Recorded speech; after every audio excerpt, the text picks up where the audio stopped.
Kisah Heru Budi Hartono yang hampir dipinang Ahok jadi Cawagup DKI.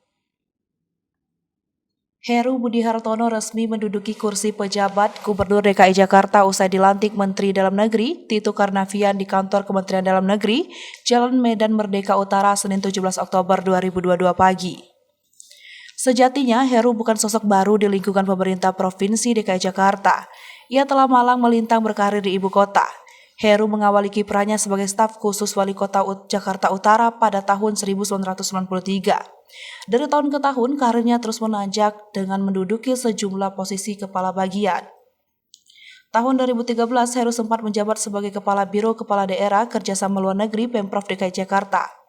Jabatan itulah yang akhirnya mendekatkan Heru dengan Presiden Joko Widodo yang saat itu masih menjabat sebagai Gubernur DKI Jakarta. Tahun 2014, dia ditunjuk oleh Jokowi untuk menjadi Wali Kota Jakarta Utara, namun jabatan itu hanya Heru emban selama setahun. Tahun 2015, dia menjabat sebagai Kepala Badan Pengelolaan Keuangan dan Aset Daerah.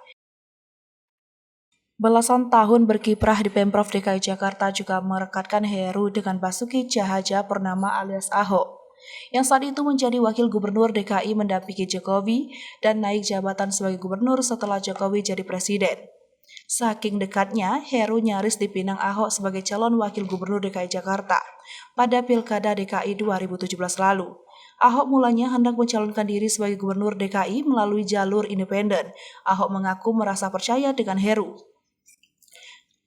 Kalau Pak Heru kan saya sudah percaya sama beliau, sama Pak Jokowi. Juga kenal baik, kata Ahok saat itu.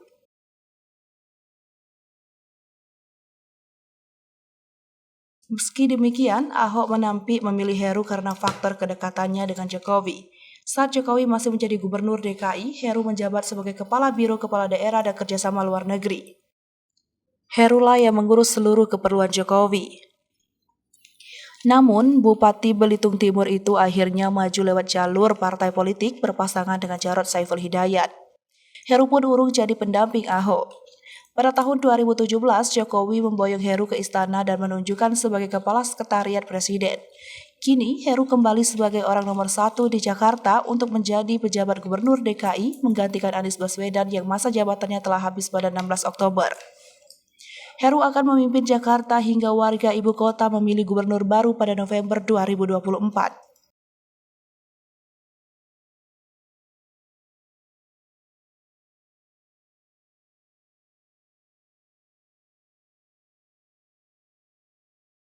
Hai pemirsa Sri Popo TV, jangan lupa komen, like, dan subscribe, serta tonton terus berita-berita terupdate lainnya